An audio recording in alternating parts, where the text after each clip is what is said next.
ako. Okay? Sige po. So, kahapon, we were discussing about day 3. Okay?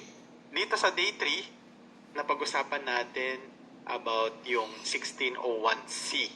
This is the monthly withholding tax on compensation. Okay?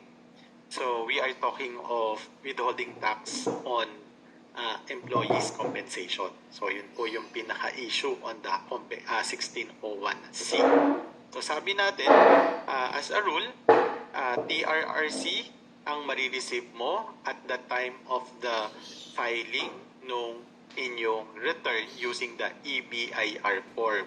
Pag sinabi nating marireceive, di pa po sa EBIR form system, meron po kayong na-register doon na email address. And that email address, dapat ho yun valid and active para doon po mag-send ng TRRC yung BIR system. Okay, so doon po siya. Doon po sa mga naka-outsource, ang palagi ko pong sinasuggest dyan, yung email ad na nilalagay po doon should be the authorized representative ng company. Dapat sa company po ito, no? Para po mawala man yung empleyado or yung outsource, mariretain pa rin yung TRRC doon sa company's email address. So, ang dapat pong nakaregister doon ay yung company's email address. Okay?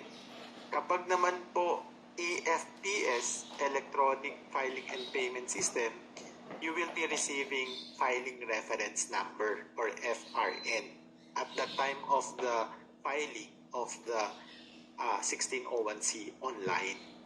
Okay, so again, yung FRN po, ang nakaka-receive niyan ay yung authorized representative ng company. Okay, usually ho, yan ay kung sino yung signatories or kung sino po yung nag-a-approve ng BIR online payment. Okay? Next, reminder lang din po sa mga gumagamit ng EFPS. Alam ko, na-mention ko po na ang EFPS, ang filing method niya should be online, meaning electronic filing and payment system. For the payment, it should be online din. Okay? Kung kayo po ay naka-enroll sa EFPS facility ng Union Bank, ng China Bank, ng Security Bank, ng PNB, ng Metro Bank, and other banks, no? So, lahat po ng payment doon, when you are talking of payment of taxes sa EFPS, it should be done electronically, no? So, that's the general rule. Pwede tayong magbayad manually, cheque or GCash or any online payment kung merong BIR advisory allowing us to pay the tax due manually. Without that advisory, kung wala po yung ganong advisory, as a general rule, lahat po ng payment natin should be done electronically. Ano yung impact, ano yung effect kapag tayo ay nagbayad manually kung tayo ay EFPS filer? Again, as mentioned, kahapon, yung payment mo na ginawa mo manually without the advisory of the BIR, okay, magkakaroon po siya ng 25% surcharge at saka interest. It is as if wala kang payment na ginawa. Kasi nga, manual ang ginawa mo. No? Sir, paano po yan nag-error? Hindi po pwedeng maging defense yun kahit ba i-screenshot mo siya. Katulad nga po nung sa amin, no, meron kaming kliyente na may problem yung EBIR, ay yung Union Bank. Actually, Union Bank yun. Dalawang returns na yung nakaka-error. So, pinuntahan namin sa Union Bank, sabi nung Union Bank, walang problem sa kanila. Pinuntahan namin kay BIR, walang problem sa kanila. So, I think ganon yung problem with the EFPS filer, no? Nag-error, hindi ka makapush to sa payment. ang stand dyan palagi ng BIR, o since hindi ka nakapagbayad on time, and the fact na sa amin walang error at walang advisory allowing you to pay it manually, ipe-penalty kita. So, yun po yung stand talaga ng BIR dyan. So, again, talagang ang advice palagi namin dyan, kung mayroong kayong babayaran or ipaprocess na EFPS online, payment online, dapat ginagawa siya ahead or before the deadline. Okay? Minsan ho kasi kapag during the deadline ka or on the deadline ka, yung payment mo, yung processing mo online, nagkakaroon talaga ng error. May technical glitch po kasi dahil sobrang dami ng nagpa-process online. So, nagda-down minsan yung system. Okay? Minsan ho kasi hindi talaga yon ina-allow ng BIR. Okay? Yan. Proceed po ako. Next. So, yun po yung dun tayo natapos kahapon. Okay? Next. So, sabi natin, for the 1604C, you have, si employer dapat magsasubmit din siya online ng 1604C. So, it is an online submission. Okay? Again, since ito ay online submission lang, wala namang babayaran dito kasi it is a summary. Yung 1604C po, a summary yan ng 1601C from January to December. So, summary lang siya. So, it's more of submitting the summary of the 1601C covering the periods January to December. So, it is an online submission. So, for that matter, you will be receiving TRRC under the EBIR form system and FRN under the EFPS, yung filing reference number. On top of the submitting the 1604C, you have to submit also yung alpha list of employees. As mentioned po kahapon, itong alpha list of employees, ini-encode siya sa BIR Alpha version 7. Ngayon po kasi, yung ating alpha list, dalawang schedule na lang, 1 and 2. Yung 1 is employees more than minimum. So lahat ng tao natin during the taxable period, dito siya ini-encode whether resigned or existing as of December 31. Schedule 2, lahat ng MWE naman.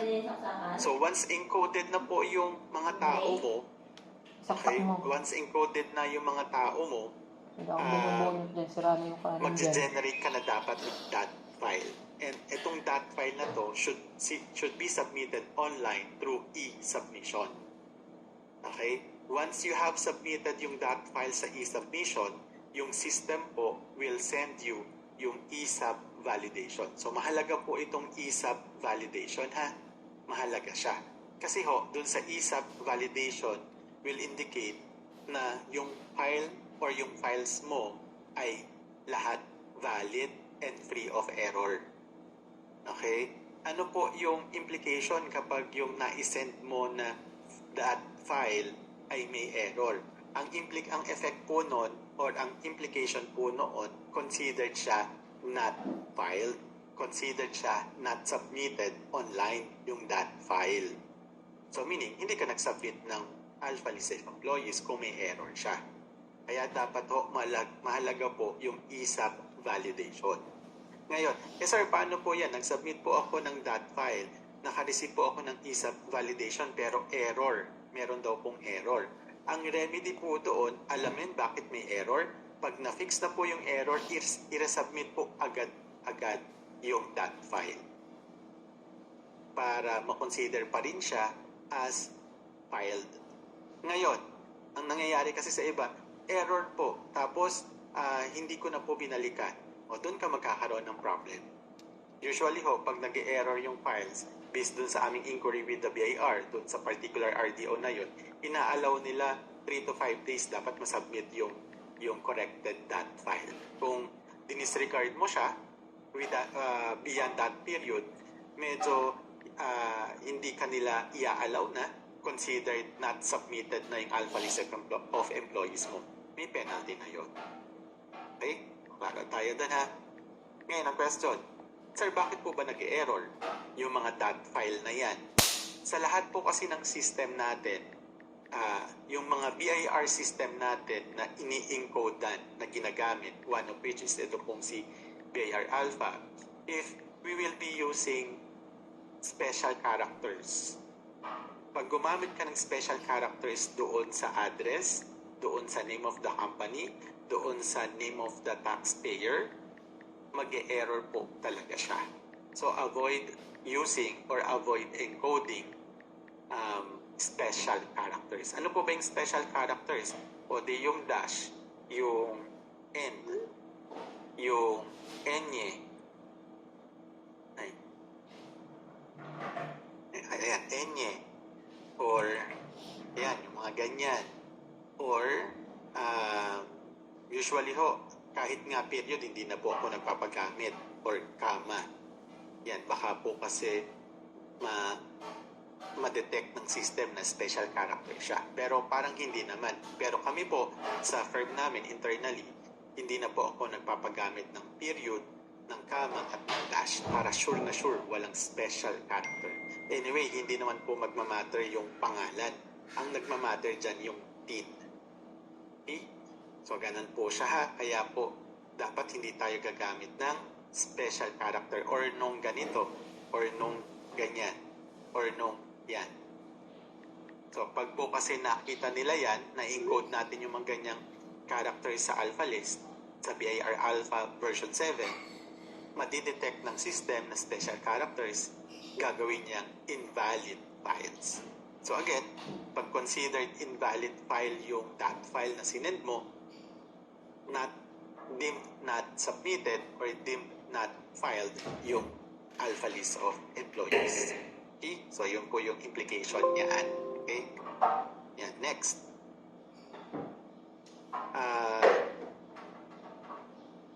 Next, for the expanded, na-mention natin kanina, being a withholding agent, the company is responsible for the submission of 0619E.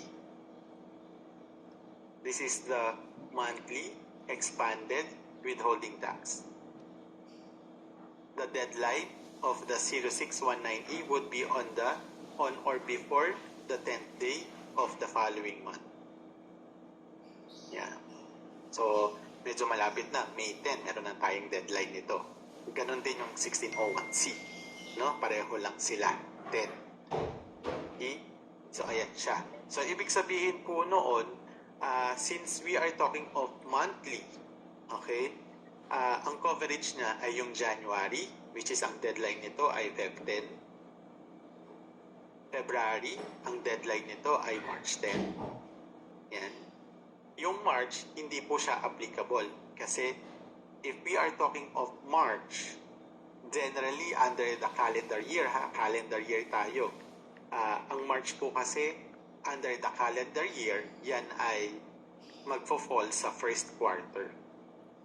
Okay? Pero kung ikaw ay naka-fiscal year, it will depend doon sa hatian ng period mo. No? So, again baka ho kasi tayong malito. Tanungin ko lang po kayo dito, lahat po ba tayo dito naka-calendar year or meron din po ba ditong fiscal year?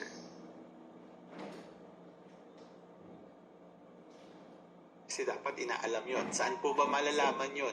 Sa SEC papers. Diba ho? Yung po yung na-mention ko kahapon. May fiscal. Si Glenn po, yung fiscal po, anong period po kayo?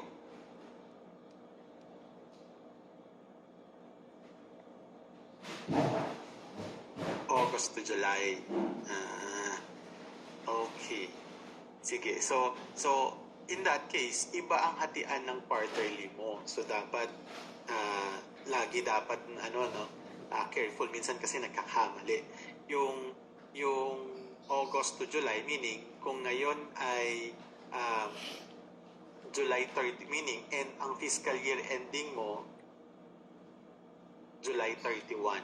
So ang accounting period mo dyan, August 1, 2022 to July 31, 2023. So yan po yung inyong accounting period. Assuming from last year to this year, ha? So, ibig sabihin, ang first quarter mo, okay, mag-start yan ng August, September, October. That's the first quarter. So, kung first quarter ka, so ang monthly mo, ito. Ayan siya. Yung August at saka September mo, you have to use 06190. Yung October mo, quarterly yan. So, hindi ka gagamit ng 06190. So, ganun po siya. So, dapat kasi klaro. No? So, yung second quarter mo, November, December, January 2023. Ay, sorry. January 2023. That's the second quarter. Yung third quarter mo, February 2023. February 2023. March 2023. April 2023. Ang fourth quarter mo, dapat makakarating ka doon. May 2023, June 2023, and July 2023. O ayan, so nakarating ka naman dito. Ayan, so ito yung fourth quarter mo. So, iba ang period mo sa aming calendar year, ha? Ngayon po kasi lahat ng discussion ko ay naka-calendar year. Baka ho, ang lahat ng example ko po ay calendar year. The reason po ako naglalagay ng ganitong general definition para po sa mga fiscal year kasi baka po tayo malito. No? So, binabantayan po. No? Binabantayan siya. So, lagi natin tatandaan yung 0619E, 10th day of on or before the 10th day of the following month. So, if you are under calendar year, ito po siya, yung example ko. Sa case mo, eto ka, yung August and September mo, you have to use 0619E kasi naka-monthly yan. Yung November, December, you have to use 0619E kasi monthly ito. Yung February, March, you have to use 0619E kasi monthly. May and June, 0619E kasi monthly. Ganun siya, ha? Yan. So, dyan po kasi nagkakatalo. Dito kasi sa 1601C, wala tayong poproblemahin. Why? Kasi monthly naman siya. No? Monthly. Whether ikaw ay fiscal or calendar year, pareho tayo ng deadline. Pwede tayong magkopyahan. No? Pero dito po sa expanded, since identified na merong monthly and quarterly, klaro dapat aalamin ano yung fiscal year end ko, or fiscal year ba ko, or calendar year. Okay? Klaro tayo doon, ha? Baka po kasi tayo ay malito. Okay, proceed po ako. So sabi natin, this is the deadline, 10th day of the following month, on or before the 10th day of the following month. And for the required attachment should be the TRRC or FRN. Okay, tax return receipt confirmation or filing reference number. TRRC for the EBIR form, FRN for the EFPS. Okay, ano pa ba yung mandatory attachment for the 0619E? Wala na. Klaro tayo doon, ha? Ayan. Ngayon, baka po hindi rin natatanong, Sir, may binayaran po ako sa bangko 0619E. Dala-dala ko po yung return na 0619E. Pero, hindi ko po nai-attach yung TRRC. Bakit hindi mo nai-attach? Kasi hindi pa po dumadating. Sabi mo, required attachment yung TRRC. Okay? Required attachment ang TRRC. Magkakaroon po ba ng penalty?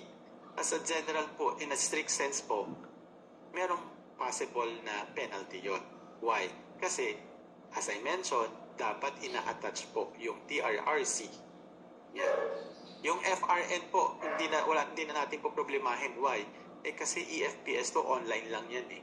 So, automatic meron yan. Meron kang marireceive. Automatic, hindi naman tayo lumalabas ng office para patatakan ng hard copy yung mga EFPS. Hindi ho. Nangyayari lang po ito sa EBIR form, sa TRRC. Nagkataon lang, hindi mo na i-attach. Okay? So, ganun po yung issue natin. So, may issue po ba yun? May possible issue. In a strict sense of compliance, dapat po may TRRC kayong ina-attach sa lahat ng returns. Why? Ang rule po kasi in filing the EBIR form or the returns using the EBIR form, dapat daw po it should be submitted online. That's the specific requirement po of using the EBIR form system. All returns should be submitted online. For that requirement, ang proof lang po that this particular return ay submitted online ay yung pong presence of the TRRC. Yun po yung tax return receipt confirmation. Tian, huwag maingay. So, yun po yung connect nung ganong requirement. Ang sabi po kasi ni Commissioner Hinares before, all returns should be submitted online. So, in compliance with that rule, para makomply mo yung rule na yun, you have to attach the TRRC to prove that this particular return was submitted online. Sir, wala po akong nai-attach. The general presumption of not attaching the TRRC. O ibig sabihin nun, hindi mo siya isinubmit online. Magandang siya ha. Kaya po, lagi ko po sinasabi sa kliyente, hindi po dapat ina-attach po yan. Sabi ng kliyente ko, sir, hindi naman po hinahanap ng bangko. Hindi naman po tinatatakan. Basta ho, dapat yan ay ina-attach. Kasi ho, ang requirement, it should be submitted online. As a general rule, the presumption, if merong TRRC, submitted siya online. Kung walang TRRC, o hindi submitted online, o ganun po siya ha. Ngayon, ang laging question, sir, na-submit ko naman po online. Kaya hindi ko po siya na-attach dahil po wala pa pong dumadating na TRRC. Ganun. So, pero na-file ko naman po, paano yan kung hindi naman po dumadating? Hindi naman po pwedeng hindi ko receive kay BIR itong return kasi babayaran ko siya, deadline ngayon. So, since na-submit ko naman online, hindi lang dumadating TRRC, kaya hindi ko na po na-attach. May implication din po ba yun? For that scenario po, sa ganong sitwasyon, wala naman pong magiging problema. No? Ang workaround lang natin for that matter, since nakapunta ka ngayon, kunwari ngayon ay January 10, okay? Nagpunta ka kay BIR nang walang TRRC dahil nga po hindi pa na-attach, hindi pa dumadating. At dumating sa'yo after 1 week, after 2 weeks, or after a month. So, sa copy mo, sa file mo, since na-receive mo na siya after 1 month, assuming after 1 month, o i-update mo na lang yung copy mo. Para in the event the BIR will inquire on the attachment for the TRRC for that particular month, meron kang maipapakita na nasubmit mo naman siya in principle online. It's just that because of the yung delay in the TRRC notification, kaya wala siyang TRRC na isubmit. No? So, ganun po siya. So, dapat nire-rectify yung workaround natin later on, i-update yung files natin. Okay? Ngayon, ano po ba yung dahilan bakit late nakukuha ang TRRC? Kaya po late nakukuha ang TRRC kasi nagpa-file tayo during the deadline. Okay? Kaya nga po ang lagi namin suggestion, wag po kasi tayong mag-file during the deadline. i-file natin siya ahead. Kung 10 po ang deadline, 9 pwede na po. Or 8 pwede na po. Huwag lang po during the deadline kasi madami po talagang nag-file. Okay? Ayan po siya ha. So dapat klaro tayo doon. So meron pa po bang attachment other than this one? Wala na. Next. So itutuloy ko lang po, no? For April, we have May 10, 2023. For May, we have June 10, 2023. For July, the deadline would be on August 10, 2023. For August, September 10, 2023. For October, we have November 10, 2023. For November, we have December 10, 2023. Ayan. Okay? So, different po siya dito ha. Since naka-fiscal. So, again, following the principle on or before the 10th day of the following month. Ganun siya ha. Next, proceed po ako.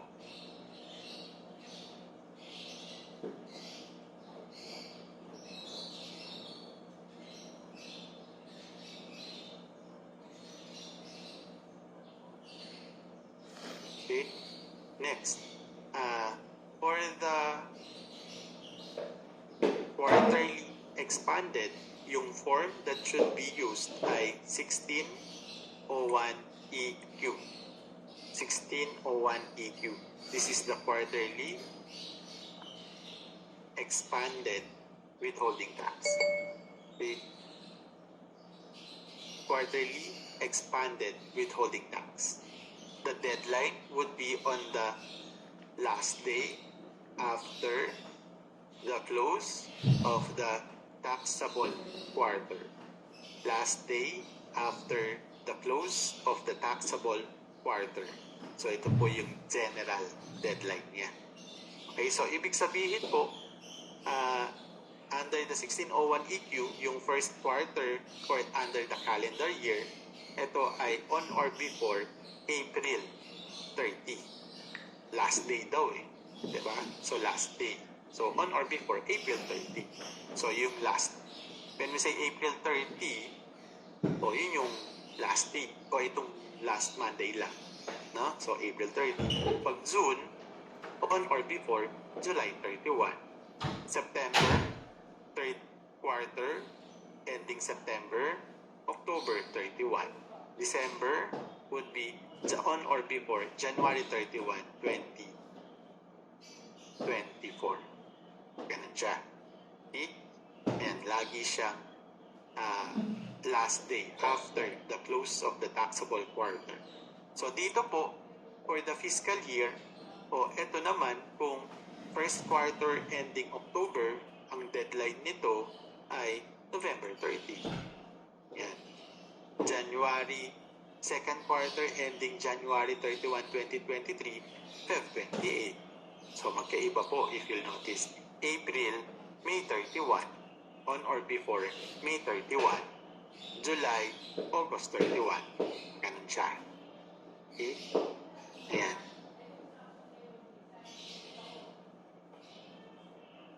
2023. Ayan, ganyan po siya ha. Next.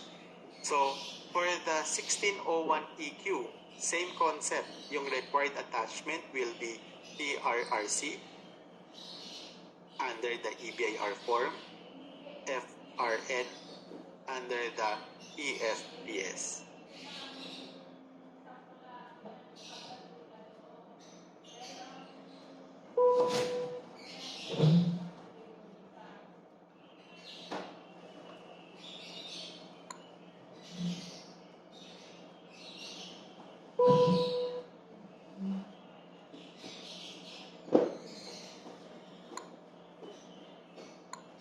Okay? Ano pa yung mandatory attachment? Ano pa yung mandatory attachment for the 1601EQ? You have to submit the quarterly alpha list of payees. Ito po, ang tawag natin dito ay QAP. quarterly alpha list of payees. Saan po siya ini-encode? Dito po siya i-encode sa BIR Alpha version 7. Okay?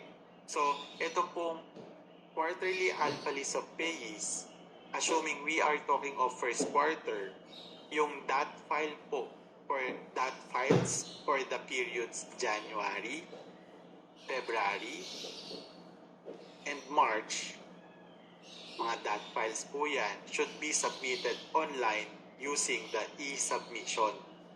Yan. So, may e-submission din po yun, yung mga DAT files na to. Okay? Then, pag na-submit mo na siya sa e-submission, as a rule, pareho lang din po dun sa alpha list ng employees, si e-submission will send you the e-sub validation. Okay? So, again, since ito ay e-sub validation, you have to check kung lahat ng DAT files ay free of error or lahat ay considered valid files. Okay? So, ganun po siya. Okay? So, again, dapat yung e-sub validation na to, o kinakailangan, tawag doon, meron din tayong hard copy at meron din tayong soft copies para may backup din. Okay? Ngayon, question. Sir, nagpa-file po ako quarterly ng 1601 EQ. Pero ito pong QAP, hindi. May penalty po ba yun? Yes, may penalty yan. As mentioned, ito kasi ay mandatory attachments. No? Required kasi siya. No? So, ano yung penalty? Usually ho, again, sa RMO 7-2015, minimum of 1,000, maximum of 25,000, depending on the suppliers. Okay? So, medyo, usually ho, ang ginagawa ng BIR dyan, minamaximum nila at 25,000 per quarter. Okay? So, dapat sinasubmit din siya. Eh, sir, paano yan? Nag-submit po ako ng DAT files, pero wala po akong nare-receive na e-sub validation. Anong ibig sabihin? Isa lang po ibig sabihin din nun, hindi po kayo nagsasubmit ng tama.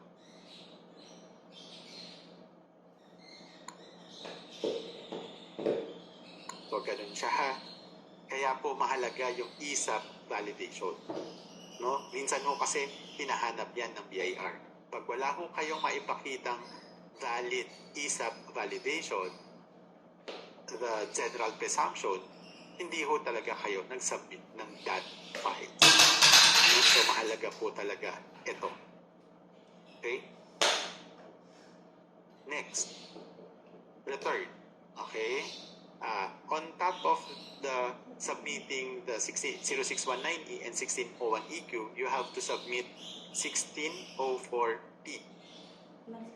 Ang deadline po nito would be on or before March 1. Yan. March 1, 1604E. The deadline would be March 1. Whether calendar or fiscal, whether calendar or fiscal, 1604E. The deadline would be on March 1.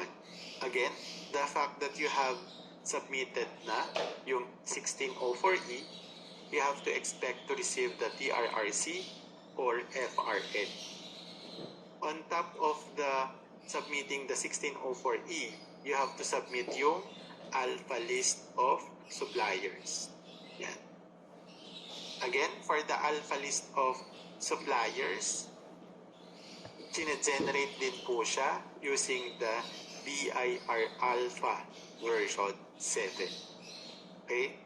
Since sa QAP, ini-encode nyo na po siya monthly, sa loob po ng system na yan, nako-convert ito ng system na yon on an annual basis.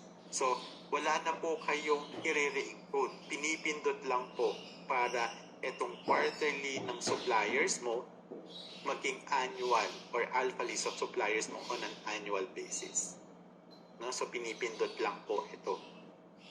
No? So, ito po, sinasubmit po itong alpha list of suppliers using the e-submission portal.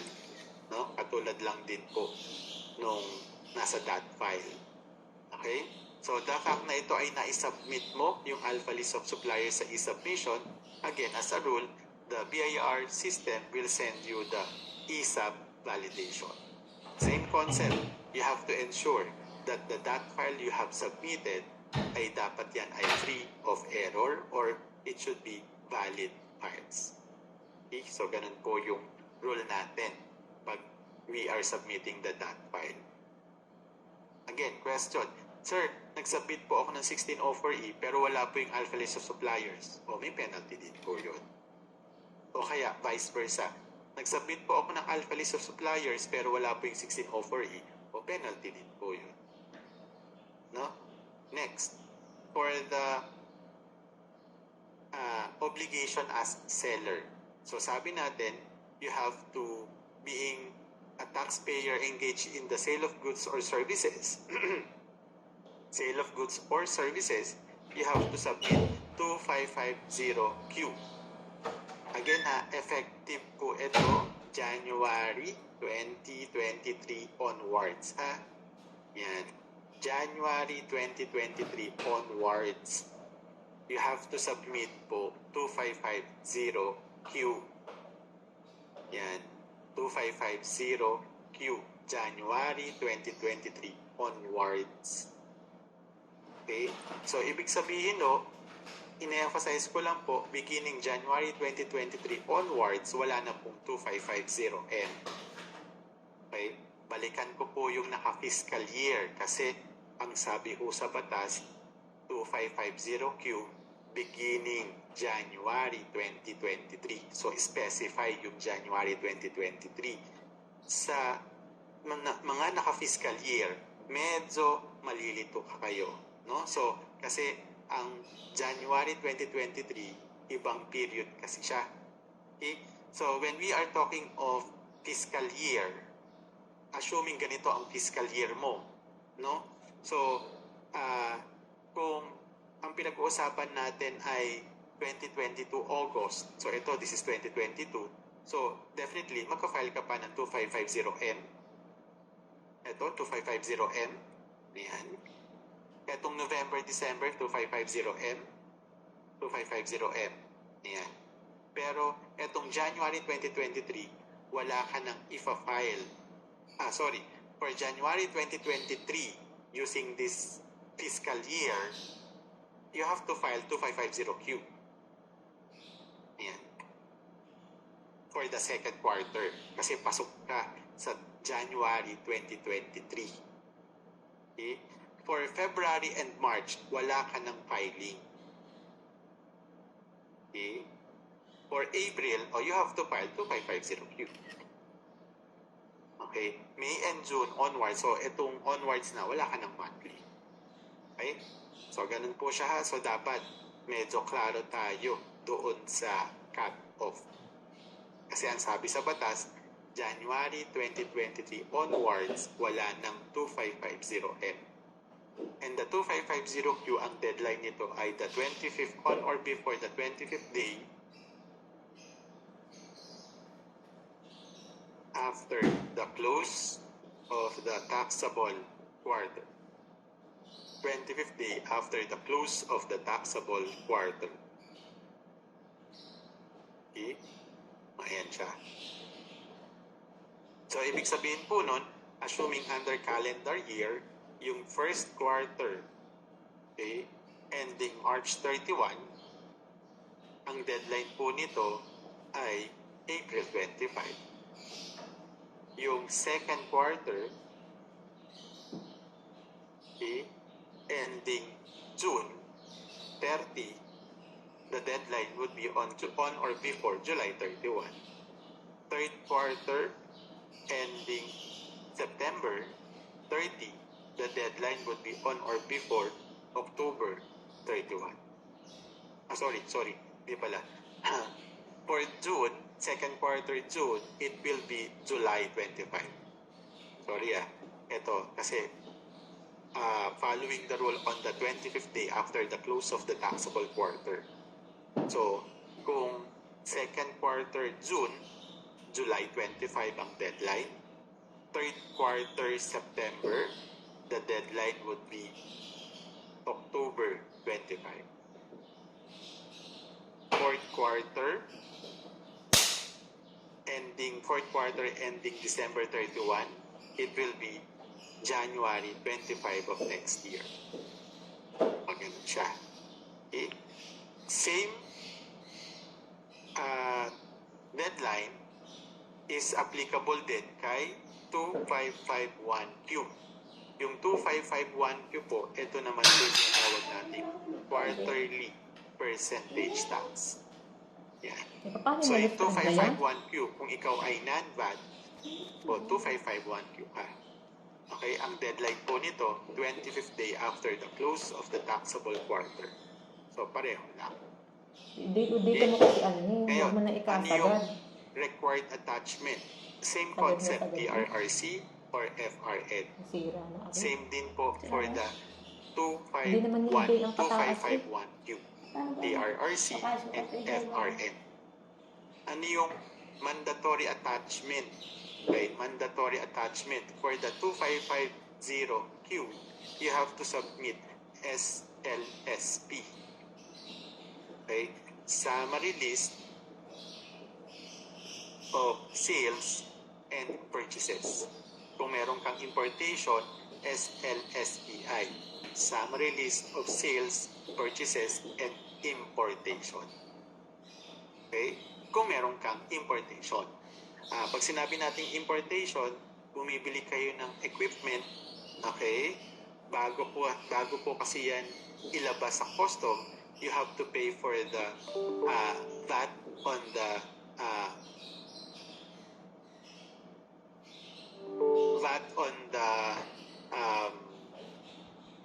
importation. So, kinakailangan bayaran yun. So, yun po, ini-encode din siya dito sa SLSP. Okay? Okay? Anong system po nag-generate? Anong system ang dapat gamitin to generate the SLSP? You have to use the VAT relief system. VAT relief system.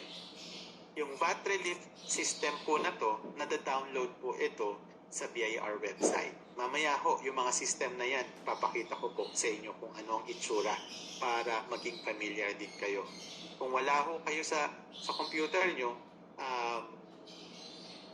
kung paano mag-download, ipapakita ko rin po. No? So, pag sinabi natin VAT relief system, dito po natin ini-encode yung ating sales at dito po din natin ini-encode yung ating purchases of goods or services. Ganun siya ha. At dito rin natin ini-encode yung mga importations natin. Okay, kung meron man. So, pag in-encode na natin monthly yung ating sales, in-encode na natin yung purchases monthly, for the quarter, magge-generate tayo nun.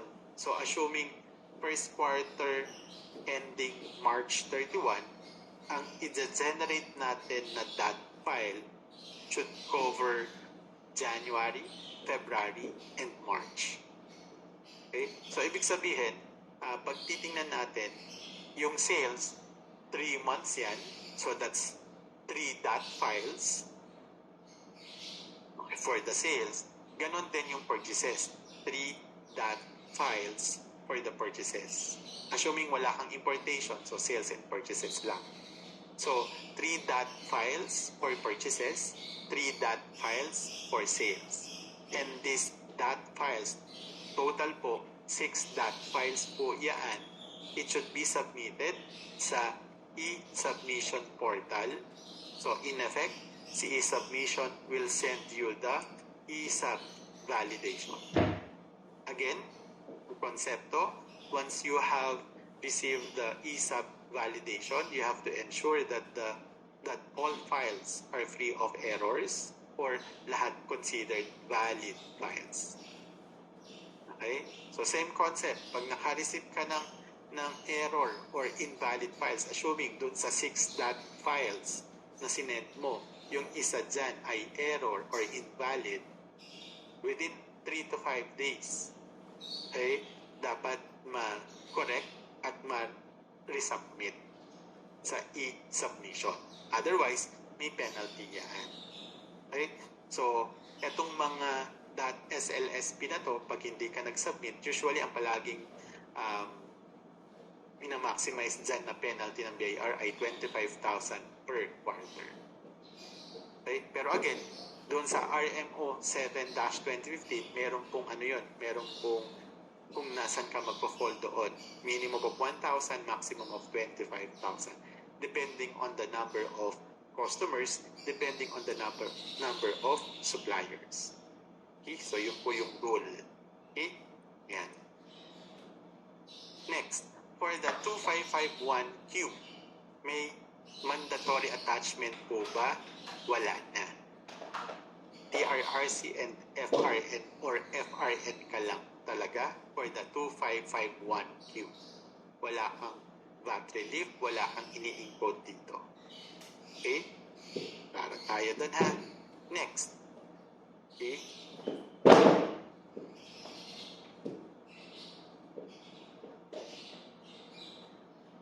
For the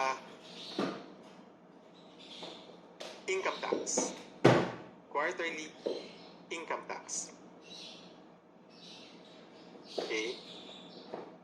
Ang deadline for the individual taxpayer or sole proprietorship, ang deadline po for the first quarter will be on May 15. This is for the first quarter.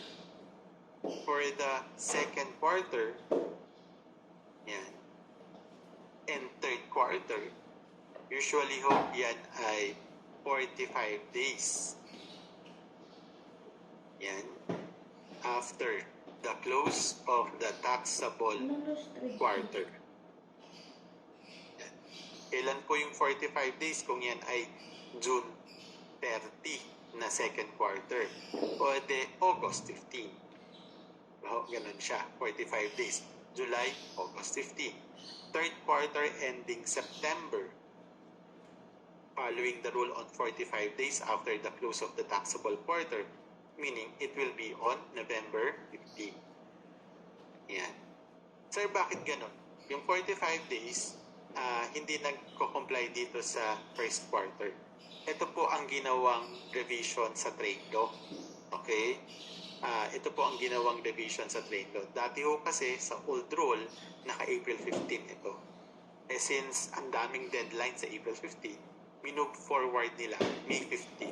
So, medyo ito yung hindi naka-45 days. Kasi kung first quarter yan, ending, parang 45 days nga din. Oo nga. Parang lumalabas, pasok din siya doon. Okay? So, ang first quarter, May 15. Second quarter, August 15. Third quarter, November 15. So, lagi siyang 45 days. No? Sa corporation or partnership, ayan, ang first quarter po at second quarter at third quarter, ang deadline po nito ay 60 days after the close of the taxable quarter. 60 days after the close of the taxable quarter.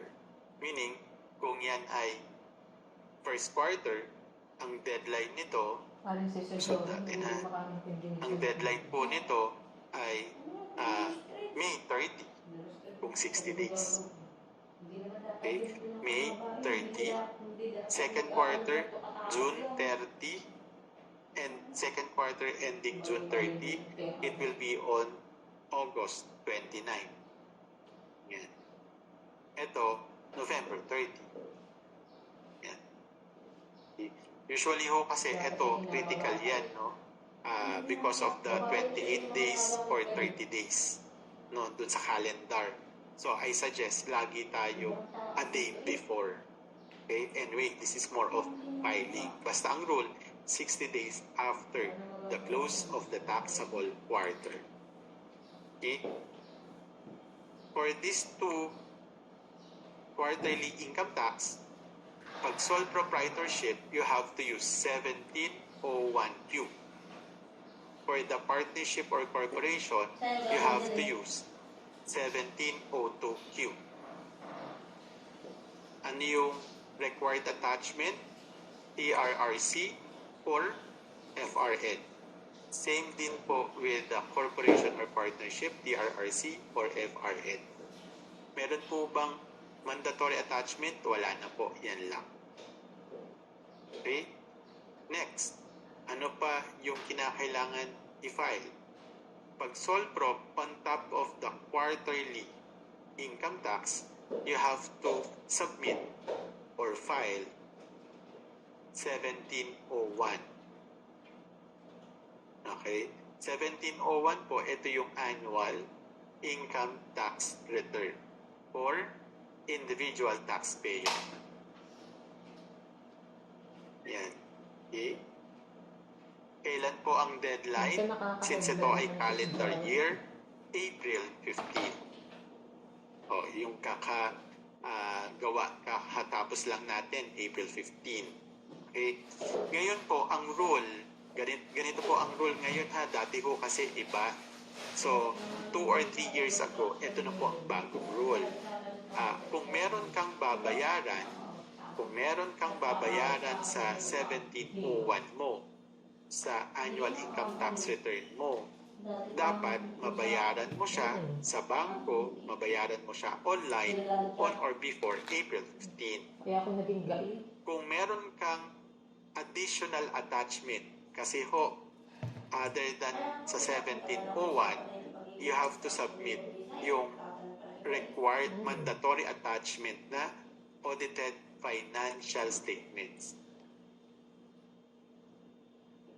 Ang audited financial statements, mandated po siya kung ang sales or receipts mo for that particular taxable period ay exceeding 3 million.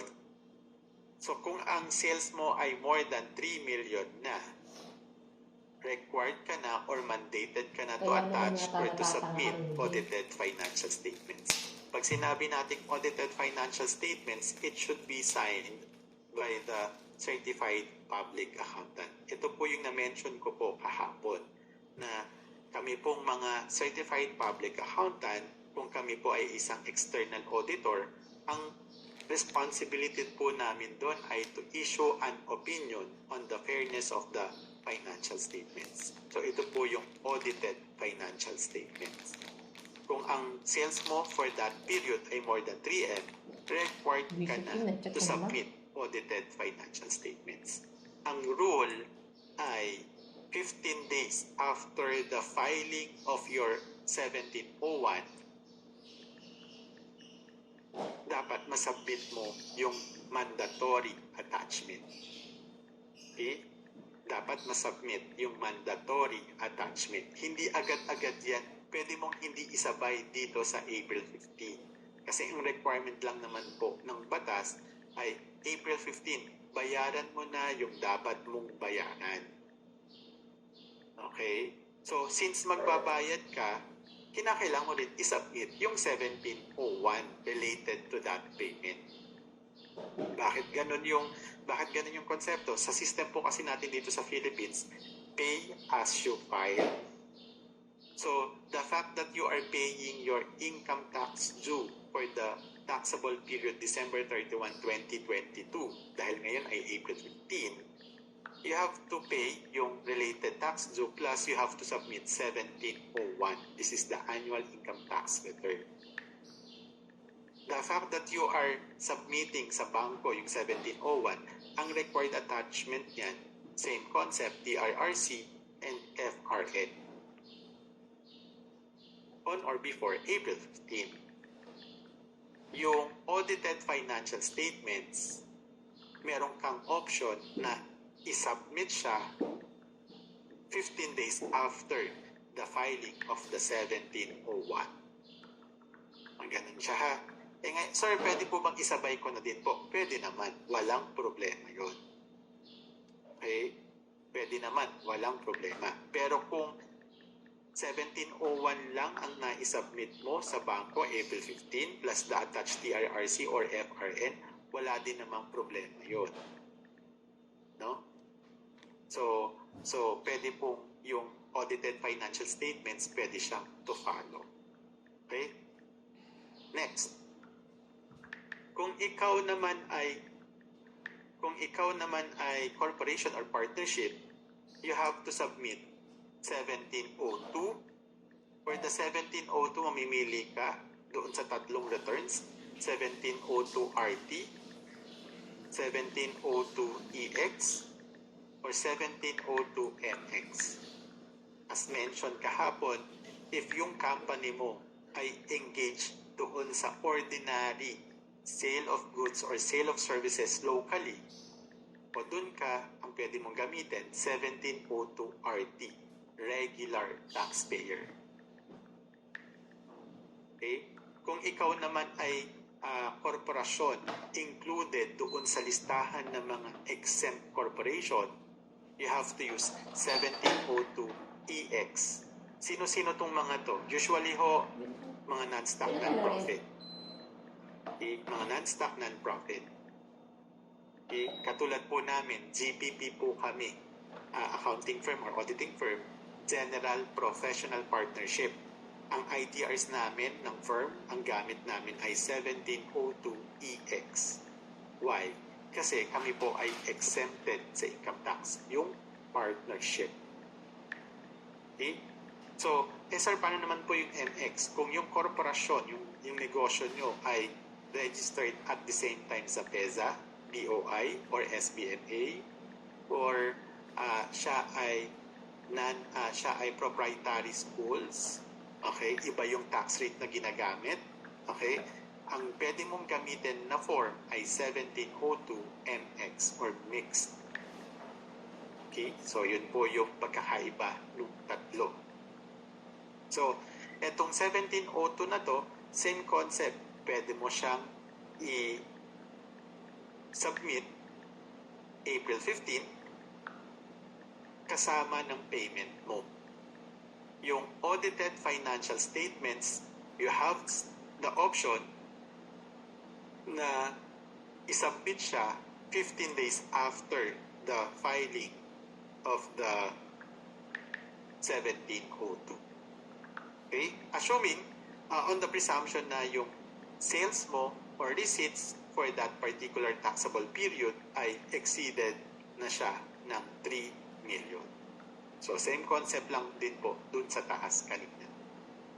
Okay? So, ayan siya.